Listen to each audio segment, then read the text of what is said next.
Assalamualaikum, kembali berjumpa di channel Sukmalanang Sajati. Setelah sekian lama saya tidak bikin video di channel ini, akhirnya sekarang saya kembali mood untuk bikin video, kembali punya semangat untuk bikin video karena sebelumnya saya dalam rangka mengamalkan sebuah ilmu dan efek dari ilmu yang saya amalkan tersebut memang sedikit parno ya. Banyak suatu hal yang saya rasakan, banyak yang saya lihat dan yang saya alami, dan memang efeknya kurang nyaman ya, kurang nyaman, bikin hidup tidak bersemangat dan lain sebagainya, termasuk kehilangan gairah, banyak lah pokoknya efek aneh-anehnya banyak. Nah, sekali lagi saya harus tegaskan dulu bahwa apa yang saya jelaskan di video ini bukanlah ajakan untuk mengikuti pengalaman saya. Saya tetap menegaskan kepada Anda untuk mengikuti pengalaman Anda sendiri, untuk meyakini apa yang Anda alami, untuk mengamini apa yang Anda rasakan. Tidak perlu mengikuti ucapan orang lain, ya. Nah, jadi begini. Ini berkaitan dengan pengalaman spiritual yang saya rasakan belakangan ini ya. Yang membuat saya semakin nyaman, hidup saya semakin damai, hidup saya semakin tentram saat saya menjauhi agama. Ya, semakin jauh diri saya dari agama, maka semakin bahagia hidup saya. Itu yang saya rasakan. Jauh dari agama yang dimaksud bukan menjadi manusia biadab dan tidak bermoral, tidak. Tapi menjadi manusia seutuhnya yang melakukan kebaikan, melakukan tindakan-tindakan baik tanpa harus dikait-kaitkan dengan amal, perbuatan, pahala, dosa, dan lain sebagainya, tanpa dikait-kaitkan dengan agama apapun dan kepercayaan apapun. Saya benar-benar menjadi diri saya yang sepenuhnya. Saya melakukan apa yang saya yakini itu baik, dan saya melakukan apa yang saya yakini itu tidak merugikan orang lain. Nah, keraguan saya terhadap agama ini sudah berakar sejak saya masih ya mungkin SMP ya. Saya sudah meragu dengan agama yang saya yakini sejak saya kelas 2 SMP. Karena saya melihat orang-orang yang beragama hidupnya itu absurd dan kacau. Ya. Itu saya lihat dari waktu ke waktu. Dari SMP, SMA, hingga sekarang pun saya melihat orang-orang yang beragama hidupnya absurd dan acak-acakan. Ya. Saya melihat bahkan orang-orang besar, saya termasuk orang yang meyakini chat mesum Habib Rizik itu chat asli, bukan chat bohong. Saya pribadi meyakini itu chat asli. Kemudian saya juga melihat fakta di lapangan bahwa pesantren-pesantren yang mencabuli santrinya, ya, ada santri yang cantik dinikahi, ya, ada santri-santri cewek yang muda dinikahi oleh pemilik pesantrennya yang udah bau tanah, ada yang seperti itu. Ada juga santri di bawah umur dinikahi, dan lain sebagainya.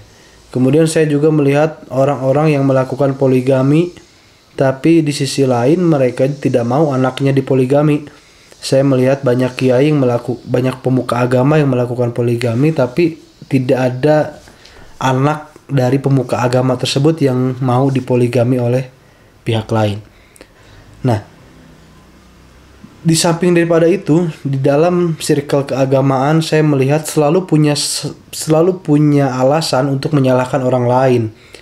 Entah itu alasannya karena kafir, karena syirik, karena murtad, karena musyrik, bid'ah, dan lain sebagainya. Ya. Saya sudah masuk ke berbagai macam kelompok agama, ya, ke berbagai macam kelompok agama. Saya pernah masuk ke kelompok Wahabi yang mengharamkan musik, ya, mewajibkan janggut panjang dan celana cingkrang. Saya masuk ke kelompok garis keras yang diwajibkan untuk mengkafirkan togut, termasuk diantaranya polisi, tentara, dan instansi negara lainnya. Saya mulai memahami hal-hal yang bersifat esensial seperti sufistik, tasawuf, dan toriko, ya. Saya ada di sana, saya pernah di sana, ya. Saya pernah diwajibkan dzikir 165 kali setiap selesai sholat, dan seterusnya. Ya, saya melihat banyaknya ajaran-ajaran aneh di dalam agama yang ditambah-tambahkan tidak jelas. Contohnya, saya harus mencintai wali karena wali bisa memberi syafaat. Tapi di sisi lain saya tidak tahu siapa mereka. Jadi saya harus mencintai mereka atas dasar apa? Atas dasar dongeng. Kan aneh ya. Saya harus dengar manakib mereka yang entah dari mana dan entah siapa yang bikin, dan konon manakibnya Syekh Abdul Qadir Jailani pun dibuat 500 tahun setelah beliaunya wafat. Jadi ada orang yang menceritakan kisah hidup saya. Sayanya wafat tahun 2050 ya. Orang yang menceritakan kisah hidup saya itu maksudnya kisah hidup saya baru diceritakan oleh seseorang di tahun 2550. Jadi kurun waktunya 500 tahun setelah saya meninggal baru cerita soal saya baru muncul. Ya. Cerita aneh-aneh semacam itu banyak, karomah-karomah yang tidak logis ada, ya. Memang karomah itu tidak logis, tapi di sisi lain kita harus percaya itu. Kalau kita tidak percaya, kita syirik, ya. Kita tidak aswaja dan lain sebagainya. Kemudian saya melihat kok keanehan ini terstruktur ya. Apakah saya melihat aneh fenomena ini hanya karena saya tidak belajar? Apakah saya menganggap ini aneh dan absurd? Apakah karena saya tidak belajar? Akhirnya saya coba mempelajari metode pembelajaran di pesantren dan memang tidak kalah anehnya. Munculnya ideologi kita harus menghormati guru, ya, mencium tangan, menghormati dengan cara-cara yang berlebihan terhadap guru dan lain sebagainya. Kemudian adanya ajaran-ajaran orang yang tidak punya guru maka gurunya adalah setan dan seterusnya, gitu kan. Ajaran-ajaran dogma yang seperti itu saya lihat sudah ditanamkan dari pendidikan dasar di pesantren. Ya. Ajaran-ajaran aneh sudah ditanamkan di pendidikan pesantren. Bagi saya aneh loh ya. Ya, contohnya seperti makan bekas guru dan lain sebagainya. Namun yang saya lihat perilaku orang-orang tersebut kepada gurunya dan kepada lingkungannya tidak sejalan. Di lingkungannya, di pesantrennya dia berguna, dia bantu gurunya bersih-bersih segala macam, tapi di rumahnya dia tidak berguna. Ya, di lingkungannya dia tidak berguna, tidak bermanfaat untuk RT RW, nggak ada gunanya. Di teman-temannya juga nggak guna, di keluarganya juga nggak guna. Di pesantren memang berguna, baik, tapi begitu keluar dari pesantren, jadi nggak ada gunanya. Di rumah nggak ada gunanya, gitu kan? Nggak kerja, nggak punya pekerjaan dan lain sebagainya. Karena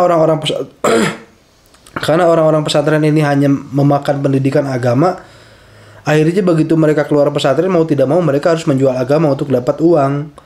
Menjual agama dengan dakwah atau dengan bikin pesantren lagi, sehingga diturunkan gitu loh, diturunkan. Metode absurdnya diturunkan. Orang yang memakan hal yang absurd keluar dari tempat absurd, bukannya berpikir jadi lebih baik, malah mengajarkan kembali hal yang absurd dan seterusnya.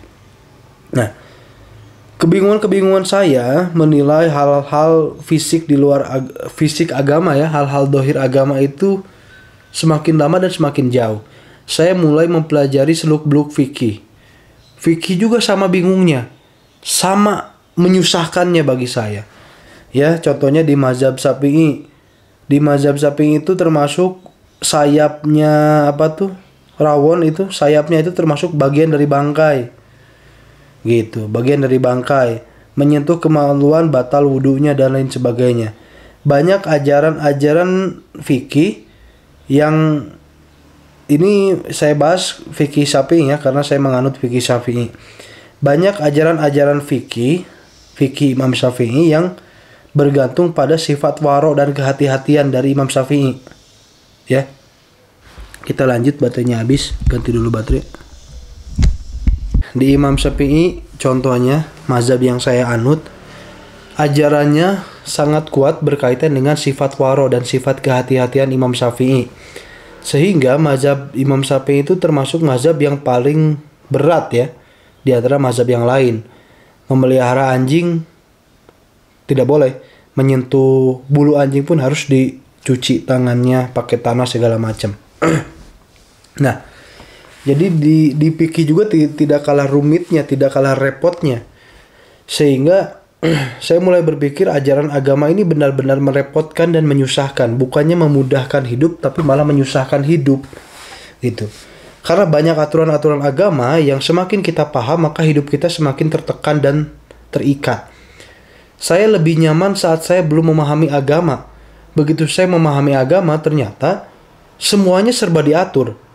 Semuanya ada aturan, ada pakam yang harus diikuti. Kalau pakam tersebut tidak diikuti, maka dosa.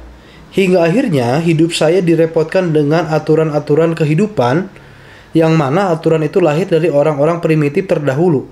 Imam Syafi'i itu orang primitif. Mau bagaimanapun pintarnya dia tetap orang primitif. Dia orang jadul, orang kuno. Ya, para salafus soleh pun orang jadul, orang kuno. Semua ulama-ulama terdahulu adalah orang-orang jadul. Nah, sekarang kita hidup di abad ini di dunia modern dengan aturan dan pakem dari orang-orang jadul. Sehingga kita akan merepotkan diri sendiri, bukannya memudahkan hidup sendiri. Gitu. Nah, kemudian saya mencoba menggali lagi pemahaman dasar agama. Saya kira yang repot, yang susah, yang jelimet, yang menyusahkan itu hanya ajaran luarnya saja. Akhirnya saya menggali ajaran dasar agama. Salah satu ajaran dasar agama adalah berpegang teguh pada Al-Quran dan sunnah dan hadis Nabi. Hadis Nabi banyak doifnya, banyak hasannya. Sangat repot untuk mempelajari hadis Nabi. Sehingga akan sangat aneh. Umat Islam tidak semuanya orang pintar. Umat Islam tidak semuanya punya waktu untuk belajar. Sekarang sangat aneh. Dan bagi saya Tuhan sangat kacau kalau Tuhan punya pemikiran seperti ini. Kok Tuhan menciptakan agama yang rumit padahal yang menyembah Dia itu tidak semuanya orang pintar? Kenapa hanya untuk sampai kepada Tuhan harus melalui mekanisme dan metode yang sangat rumit, belajar hadis inilah itulah segala macam? Kenapa harus serepot itu? Kan penyembah Tuhan itu bukan hanya orang-orang yang punya waktu untuk belajar hadis, ya. Para ulama itu mereka bisa sampai kepada Tuhan karena banyak waktu untuk belajar hadis, belajar ngaji dan lain sebagainya. Sedangkan orang-orang yang menyembah Tuhan sendiri pun itu dari berbagai macam kalangan. Ya. Jadi orang-orang yang waktunya sedikit, orang-orang yang tidak punya waktu dan tenaga untuk belajar, mereka tidak akan sampai kepada Tuhan. Karena syarat sampai kepada Tuhan harus belajar. Syarat belajar harus punya waktu, punya duit, punya ilmu.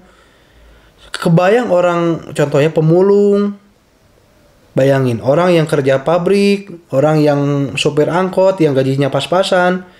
Mereka tidak punya waktu untuk belajar agama. Mereka tidak punya waktu untuk datang ke majelis. Mereka tidak punya uang untuk masuk pesantren, belajar fikih dan lain sebagainya. Akhirnya apa?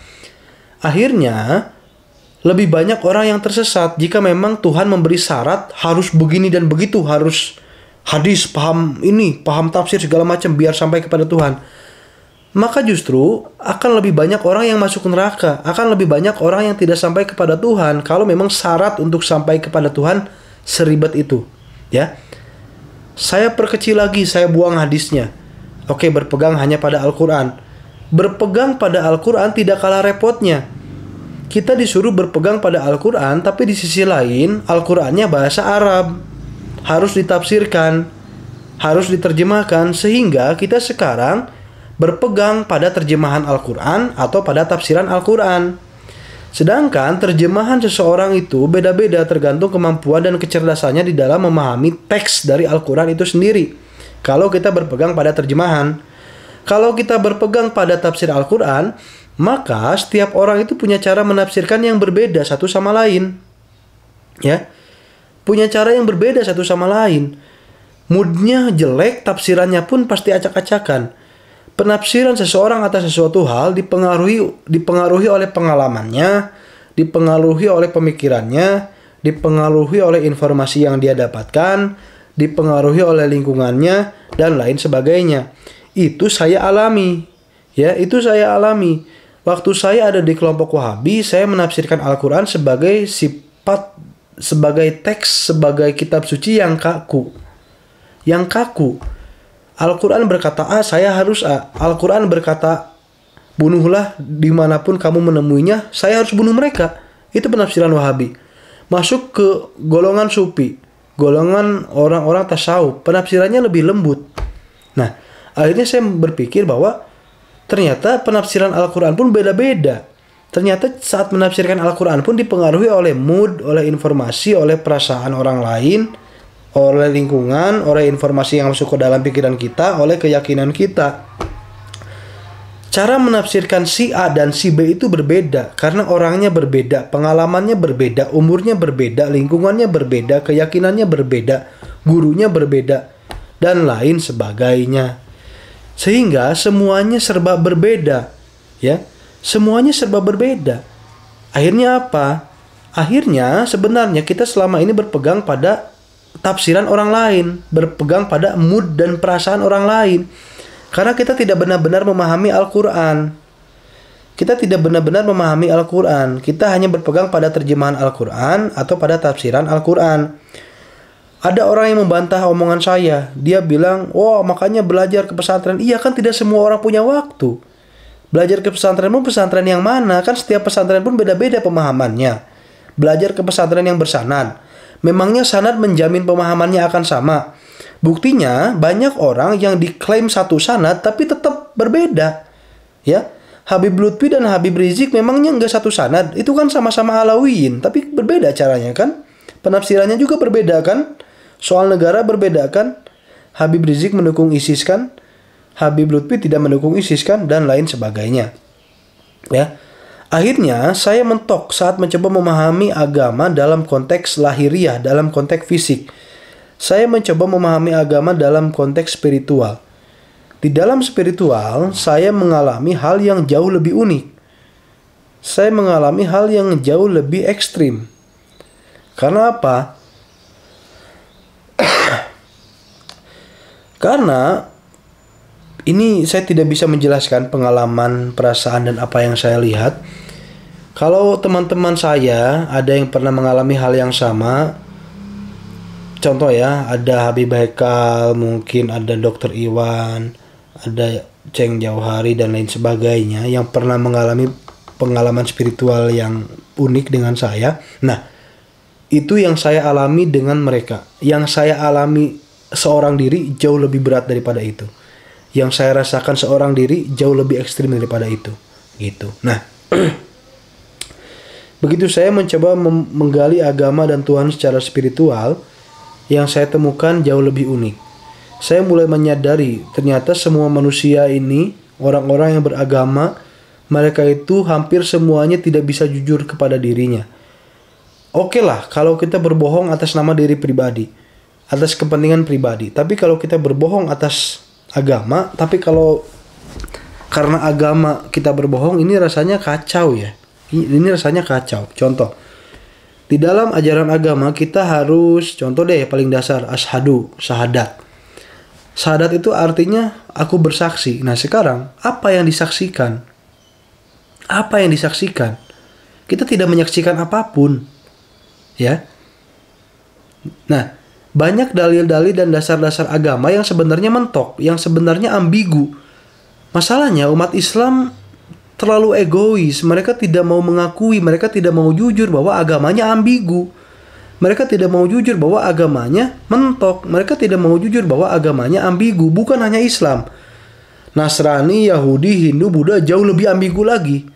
Islam yang paling sempurna saja menurut saya itu masih ambigu sebenarnya ya. Masalahnya orang-orang ini tidak mau jujur. Begitu ajaran agamanya ambigu, mereka muter-muter cari alasan. Jadilah kita banyak ya, untuk menjelaskan satu ambigu saja jadi kita berjilid-jilid. Padahal tinggal akui, iya kitab ayat ini ambigu dan gak jelas maknanya. Cukup akui, saya tidak tahu makna ini apa. Makna ayat ini ambigu. Ajaran Islam ini ambigu, cukup akui. Ajaran Islam ini ada yang aneh. Cukup akui, selesai. Selesai. Masalahnya tidak mau mengakui. Muter-muter terus. Bikin kita berjilid-jilid. Aduh. Itu yang saya lihat secara spiritual. Ternyata, kenapa banyak sekali umat Islam yang sulit jujur? Sulit sekali untuk jujur kepada ajaran agamanya. Ada lagi contohnya. Beberapa ajaran agama Islam yang menurut saya tidak relevan. Contohnya ya, di dalam Islam itu berbohong itu hanya diperbolehkan untuk 3 hal. Yang pertama berbohong untuk menyenangkan istri. Yang kedua berbohong untuk mendamaikan 2 orang. Yang ketiga, lupa lagi saya. Bentar ya, saya cek dulu nih, takut salah.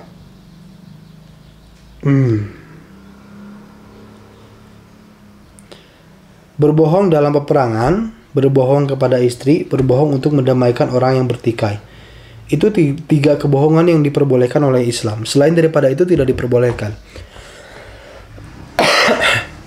Nah, akhirnya secara spiritual saya mendapatkan jawaban bahwa Islam ini tidak lengkap dan Islam belum terlalu mapan. Bahkan belum cukup kuat untuk menjawab semua pertanyaan hidup. Ya, contoh. Islam hanya memperbolehkan 3 kebohongan dalam peperangan untuk menyenangkan istri dan untuk mendamaikan orang yang bertikai. Islam tidak menjelaskan. Islam tidak ngasih tahu bagaimana caranya, apa hukumnya seorang suami istri yang berbohong saat ditanya kenapa belum punya anak. Islam tidak menjelaskan apa hukumnya berbohong saat ada seseorang yang ditanya kenapa belum bekerja. Islam tidak menjelaskan hukumnya, apa hukumnya berbohong jika seseorang ingin menyembunyikan resep rahasianya. Orang Islam mustahil bisa sukses bisnisnya, karena syarat untuk sukses bisnis adalah berbohong.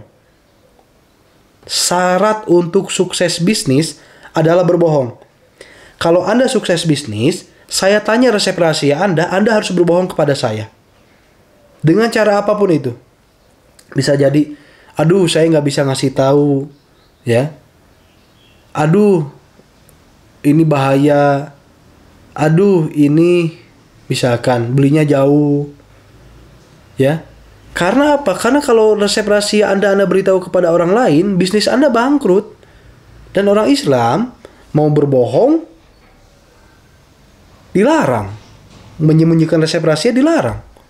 Mau ngasih tahu, bisnisnya bangkrut. Mau nggak ngasih tahu, dilarang juga. Karena kalau ada seseorang yang nanya, harus dijawab dengan jujur. Itu aturan dalam Islam. Ya. Itu aturan dalam Islam. Kan dalam Islam boleh tidak dijawab. Misalkan ya, orang yang nanya resep rahasia kitab dalam Islam kan boleh untuk tidak dijawab. Oke. Mungkin boleh untuk tidak dijawab. Tapi kalau yang nanyanya saudara, masih mau nggak jawab. Kadang ada pertimbangan moral yang menekankan dan mendorong kita untuk berbohong. Saya ditanya resep rahasia oleh saudara saya akan berbohong daripada saya tidak menjawab. Karena ada beban moral di situ, takut dia tersinggung. Saya bisa aja ngomong, oh ini belinya jauh. Dari Perancis, harganya juga mahal. Saya bisa ngomong begitu, akhirnya apa? Akhirnya dia tidak sakit hati, oh iya ya. Dari Perancis mahal, saya nggak ada duitnya. Akhirnya dia tidak sakit hati. Kalau saya diam dan saya bilang saya tidak mau ngasih tahu kamu, dia sakit hati. Terkadang kita punya beban moral, akhirnya kita berbohong karena tidak mau orang ini sakit hati. Kita tidak mau ngasih tahu resep rahasia, ya. Gimana caranya agar resep rahasia kita ini nggak bocor ke dia? Caranya ya berbohong, apalagi. Nah, banyak ajaran-ajaran Islam yang saya lihat ini tidak masuk akal. Ini tidak masuk akal. Ya. Tidak masuk akal. Dikatakan Al-Quran itu adalah ayat dari Tuhan. Tapi tolong ya jangan tersinggung ya. Ini hanya pengalaman dan pemahaman saya sendiri. Tolong jangan tersinggung. Katanya Al-Quran itu relevan sepanjang zaman. Tapi begitu ada zaman yang tidak sesuai dengan Al-Quran, kita ngeles. Ngelesnya dengan cara apa? Asbabun nuzulnya, ayat-ayat perang. Oh, gak bisa dipakai karena keadaan kita tidak lagi perang. Kalau memang ayat perang tidak bisa dipakai hari ini, berarti Al-Quran tidak berlaku untuk semua zaman. Karena kalau Al-Quran berlaku untuk semua zaman, ayat-ayat perang, ayat-ayat untuk membunuh orang kafir, itu bisa digunakan hari ini. Ini kan tidak bisa digunakan. Itu artinya Al-Quran tidak relevan digunakan hari ini. Itu artinya ayat-ayat Al-Quran tidak berlaku sepanjang zaman. Karena buktinya ada ayat-ayat di dalam Al-Quran yang tidak boleh digunakan hari ini. Contohnya ayat perang.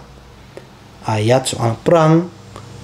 Ayat soal membunuh dalam medan peperangan dan lain sebagainya. Akhirnya, saat saya mencari agama dalam konteks lahir tidak ketemu ujungnya, ambigu, mentok, dan semakin aneh, semakin dicari bukan semakin dapat jawabannya, tapi malah semakin pintar ngeles. Ya. Saya minta kamu jujur, terutama kamu yang belajar agama, terutama kamu yang belajar agama bertahun-tahun, saya minta kamu jujur, semakin kamu lama belajar agama, apakah semakin ketemu jawaban soal agama atau malah semakin pintar ngeles untuk menghindari pertanyaan-pertanyaan agama, untuk kabur dari pertanyaan-pertanyaan agama yang tidak bisa kamu jawab? Jawab dengan jujur. Yang saya rasakan, semakin lama belajar agama bukannya semakin pinter, tapi semakin ngeles, semakin jago ngeles, semakin jago kabur dalam menyikapi pertanyaan-pertanyaan agama yang tidak bisa dijawab. Ya, itu yang saya alami. Gitu. Nah, akhirnya saya mencari agama, mencari Tuhan dalam sisi spiritualitas. Dan saya menemukan bahwa memang agama terlalu kecil untuk mendefinisikan soal Tuhan. Akhirnya, saya menemukan fakta bahwa orang-orang yang menganut agama itu susah sekali untuk jujur terhadap dirinya dan terhadap Tuhannya. Saya pribadi suka berbohong untuk keamanan diri saya pribadi, untuk kepentingan diri saya pribadi, tapi saya tidak mau berbohong atas nama Tuhan ataupun atas nama agama. Ini soal Tuhan loh. Kok ngeles sih? Kok kabur-kaburan gitu sih? Kenapa nggak jujur aja? Gitu. Nah, makanya begitu saya sudah mulai menyadari bahwa agama kok begini ya. Saya mencari Tuhan dalam sisi spiritual. Dan akhirnya saya mulai menemukan perlahan-lahan. Semua pencarian dan pengalaman ini saya dapatkan sejak saya setiap malam berdoa. Saya minta petunjuk kepada Allah setiap malam. Saya wirid Allah, Allah, Allah 5.000 kali setiap hari. Akhirnya saya mendapatkan pencerahan sedikit. Dari asalnya satu titik cahaya sampai cahaya yang sangat menyilaukan. Akhirnya saya mulai menyadari bahwa ini sudah saatnya saya mengurangi dosis keagamaan saya. Sudah saatnya saya jujur di dalam beragama. Sudah saatnya saya jujur di dalam beragama. Saya mengakui bahwa Imam Syafi'i dan ajaran mazhab Syafi'i itu merepotkan. Saya akui itu. Tapi saya masih menggunakan metode dan tata cara sholat Imam Syafi'i. Karena saya tidak tahu caranya untuk merakit sholat itu bagaimana. Sholat itu kan tidak ada penjelasan pastinya ya. Sholat setiap mazhab beda-beda. Sholat itu rakitan sebenarnya, hasil modif gitu menurut saya ya. Mazhab A sholatnya begini, mazhab B begitu dan lain sebagainya. Jadi sholat itu hasil modif. Nah kebetulan saya belum tahu ilmunya cara memodifikasi sholat.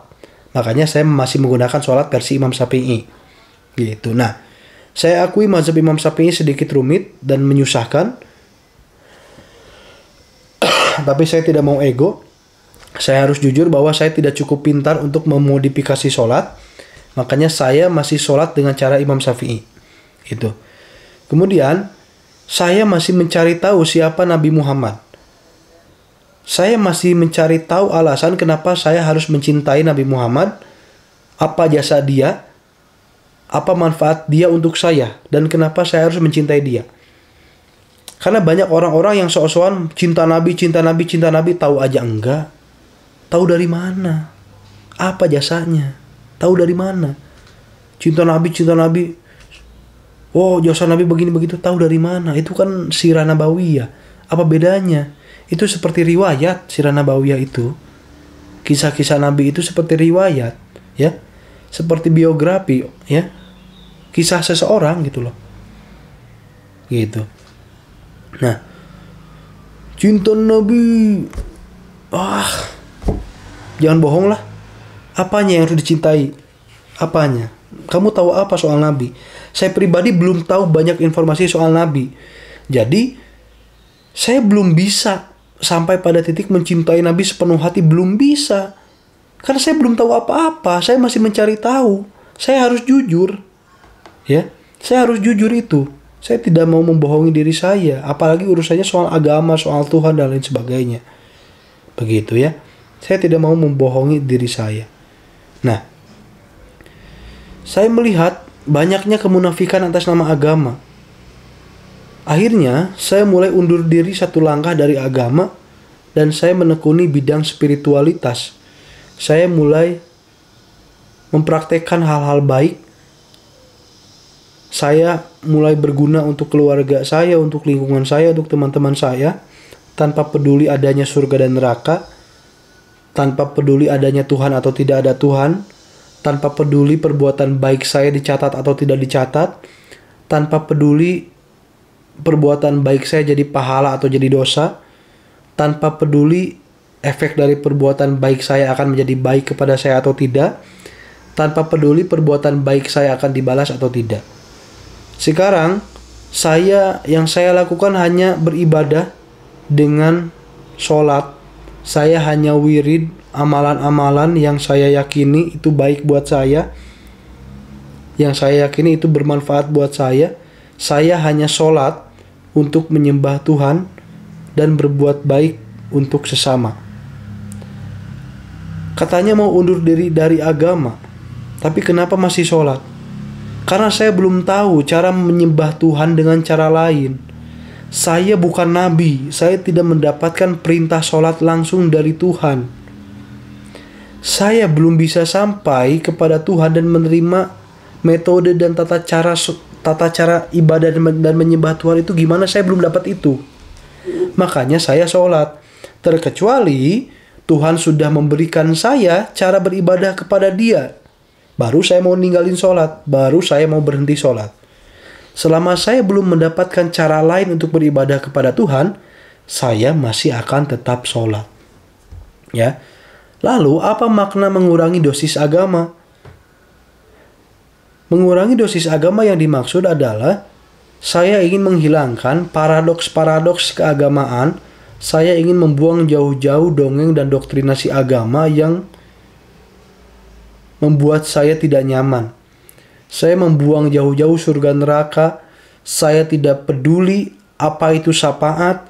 Saya tidak peduli apa itu dosa dan pahala.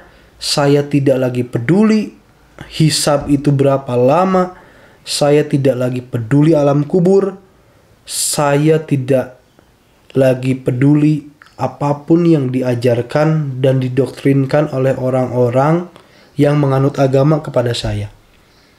Saya hanya ingin berbuat baik. Saya hanya ingin wirid. Saya ingin hidup tenang, nyaman, damai. Selesai, itu saja.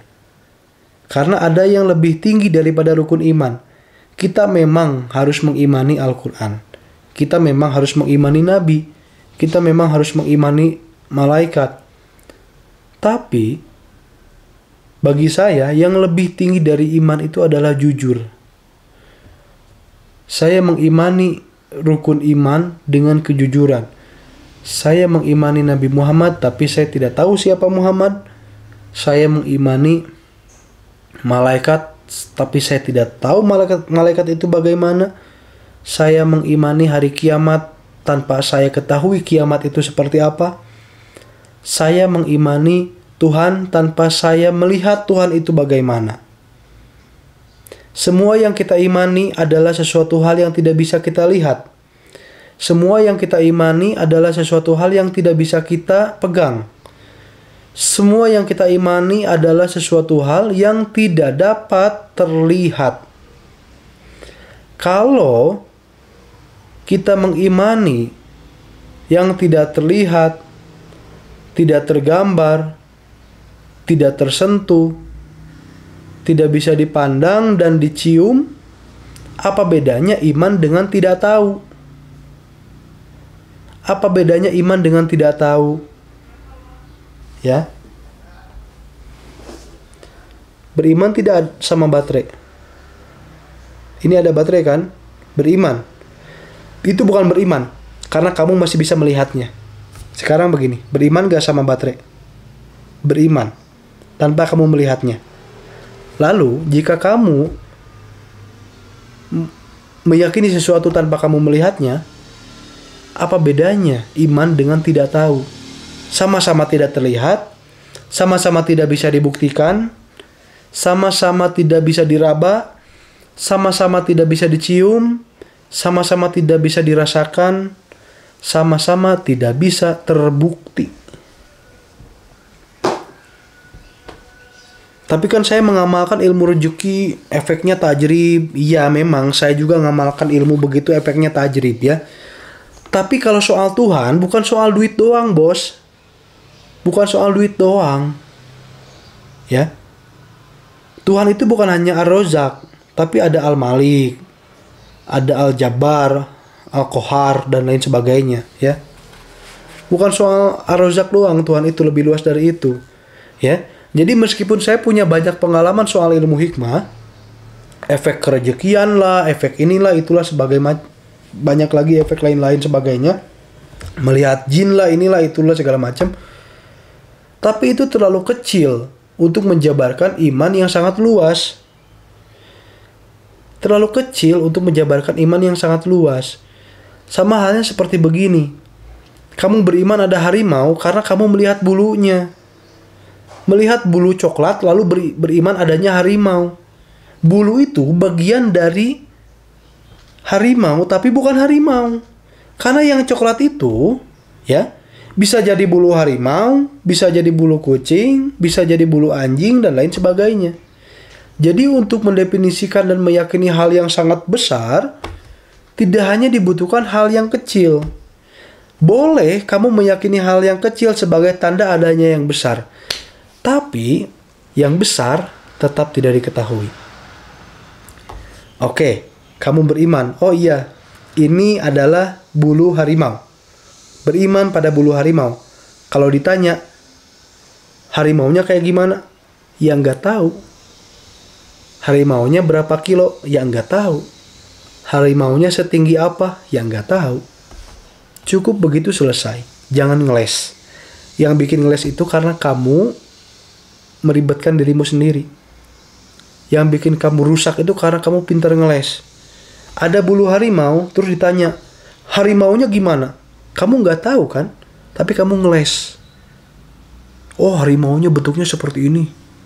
Taringnya 3. Coraknya begini. Tingginya sekian. Beratnya sekian. Jadilah kitab tafsir. Karena ngeles. Coba kalau bilang nggak tahu, selesai. Selesai.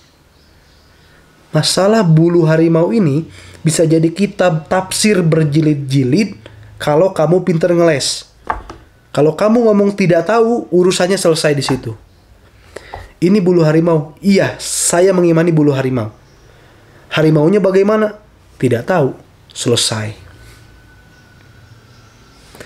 Ini bulu harimau. Iya, saya imani ini adalah bulu harimau. Harimaunya bagaimana? Harimaunya bentuk taringnya begini, bentuk bulunya begini, tingginya sekian, segala macam. Di ngeles, jadilah fikih, tasawuf, sufi, torikot. Wah, seperti itu. Agama itu seperti itu, ya. Semakin pintar ngeles, semakin ribet agamanya.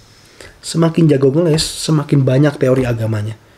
Semakin ahli ngeles, ya, semakin banyak ahli-ahli ngeles, maka agama akan semakin rusak. Bagi saya, ahli tafsir, ahli fikih, ahli tasawuf, ahli torikoh, ahli A, ahli B, ahli C, semua ahli, termasuk ahli hikmah, itu adalah ahli ngeles semuanya. Mereka ngeles dengan caranya masing-masing. Lalu, apakah ngeles itu salah? Ngeles itu tidak salah. Tapi ngeles akan bermasalah jika dipermasalahkan. Tafsir A melawan tafsir B. Ini lebih baik, ini kafir. Ahli sunnah wal jamaah, Wahabi, ini yang baik, ini kafir. Syiah Sunni, ini yang benar, ini yang salah. Qadariyah, Jabariyah, ini yang benar, ini yang salah. Padahal dua-duanya sama-sama ahli ngeles. Gak tahu mana yang benar. Dua-duanya tukang ngeles. Kiri kanan sama-sama tukang les. Itulah kenapa dari Sufi, dari fikih, dari ini itu segala macam, saya tertarik hanya pada ilmu hikmah. Saya tertarik hanya pada ilmu ruhani. Saya hanya tertarik pada ilmu hikmah, ilmu gaib, dan ilmu-ilmu wirid-wirid semacam itu. Karena saya tidak melihat. Karena saya tidak melihat Imam Ahmad Ali Al-Buni You'd like to call Dead Grab mobile? Just to confirm, you'd like to call... Okay, I won't do it. Who do you want to call?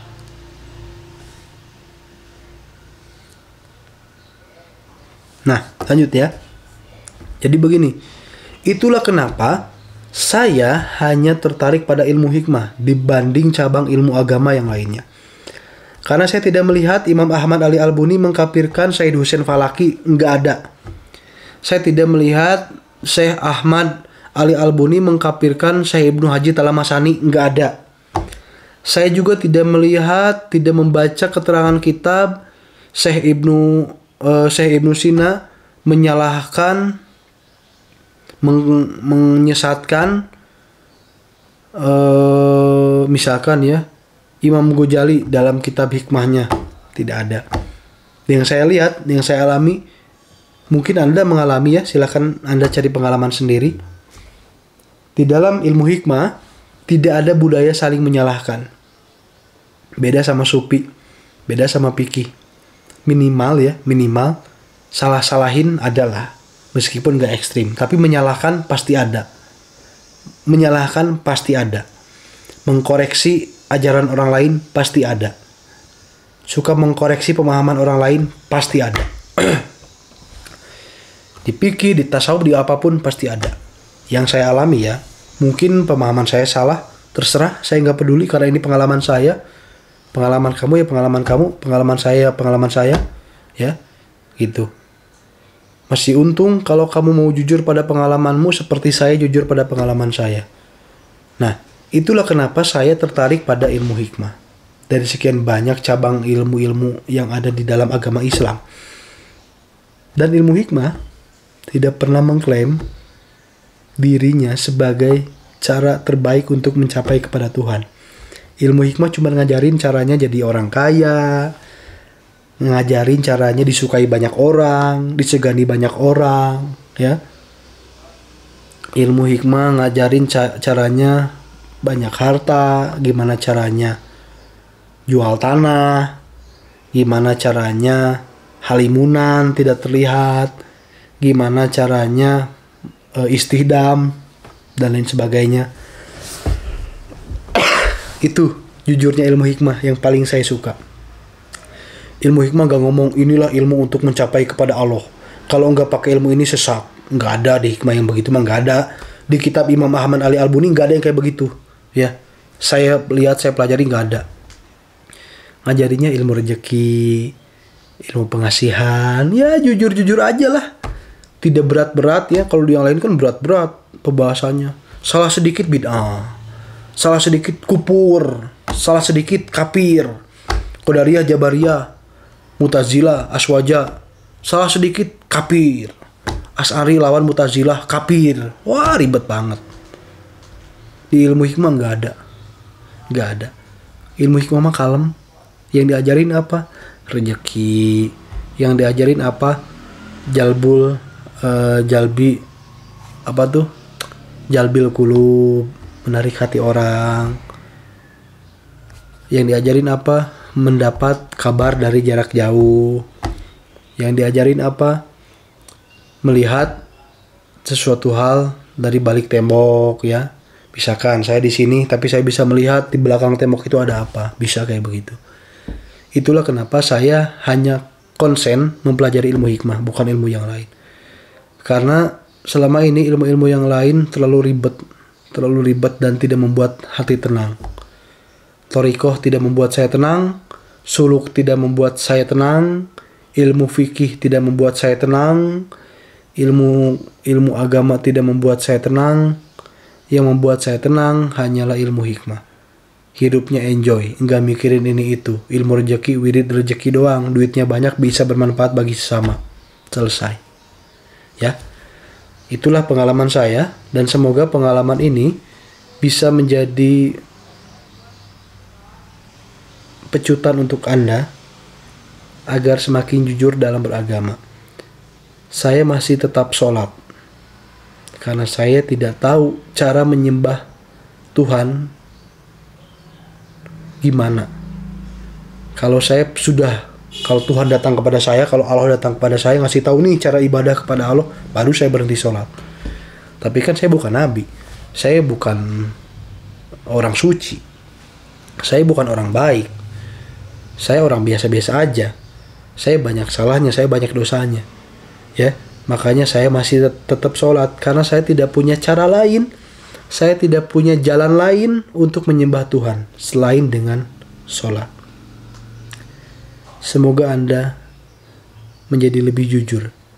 Kurangi dosis agama karena Anda tidak akan pernah mendapatkan ketenangan di dalam agama. Polemik agama, debat masalah agama akan ada sampai kiamat. Semakin Anda memperdalam agama, semakin hidup Anda tidak tenang. Semakin Anda bermasalah dengan orang lain atau bermasalah dengan pikiran Anda sendiri. Ya. Pokoknya, penganut agama itu, yang overdosis agama ya, kalau tidak bermasalah dengan orang lain, ya bermasalah dengan pikirannya sendiri. Kalau tidak ribut dengan orang lain, ya ributnya dengan pikirannya sendiri. Kalau nggak ribut dengan orang lain adu pendapat, ributnya dengan pikiran sendiri, bingung nyari pendapat yang benar yang mana. Ya. Sekali lagi saya ulangi. Selama overdosis agama, Anda tidak akan pernah bisa tenang. Anda tidak akan pernah bisa bahagia selama Anda overdosis agama. Karena Anda akan selalu ribut dengan pihak luar atau pihak dalam. Ribut pendapat dengan orang lain atau ribut dengan pikiran sendiri, mencari pendapat yang paling benar. Anda sibuk mencari kebenaran, padahal kebenaran itu tidak ada. Kebenaran itu relatif, padahal kebenaran itu tidak pasti.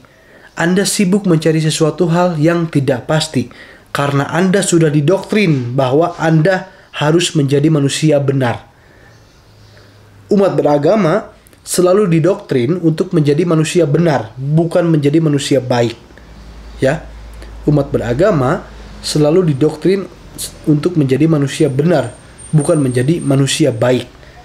Padahal kebaikan dan kebenaran itu berbeda. Kebaikan adalah sesuatu hal yang tidak merugikan orang lain, tapi kebenaran adalah sesuatu hal yang diklaim benar oleh diri sendiri meskipun itu merugikan orang lain.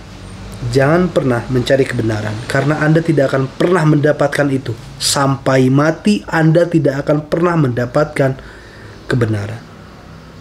Sampai mati Anda tidak akan pernah mendapatkan kebenaran. Karena kebenaran itu relatif, karena kebenaran itu ambigu, karena kebenaran itu paradoks. Jangankan Islam melawan agama lain, Islam melawan Islam saja, di dalam tubuh Islam saja banyak pemahaman, banyak klaim kebenaran yang saling bertentangan satu sama lain. Banyak klaim kebenaran yang saling tonjok-tonjokan satu sama lain. Ba'alawi, nasab, dan lain sebagainya. Contohnya ya, Imad, Ba'alawi, Rabito Alawiyah. Contohnya itu. Ya. Mulai dari sekarang, saya berikan pesan kepada Anda. Lepaskan semua kelompok keagamaan. Lepaskan semua kecintaan Anda. Berhenti mencintai para habib. Berhenti mencintai para ulama. Berhenti mencintai para ustadz. Berhenti mencintai orang-orang yang Anda anggap soleh.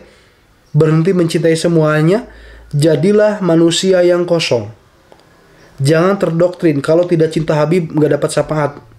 Jangan terdoktrin dengan hal itu, karena itu dogma. Ya, Anda dipaksa mencintai Habib padahal Anda tidak tahu dia Habib asli atau bukan. Ya, Anda dipaksa mencintai sesuatu hal yang tidak Anda ketahui dia ini benar nggak harus dicintai. Itu dogma. Hati-hati. Berhenti mencintai semuanya. Lepaskan semua rasa cinta Anda, lepaskan semua rasa benci Anda. Jadilah manusia standar, manusia normal, manusia netral seutuhnya. Ya. Orang berbuat baik, kita balas baik. Ada orang jahat, jangan dihiraukan. Selesai.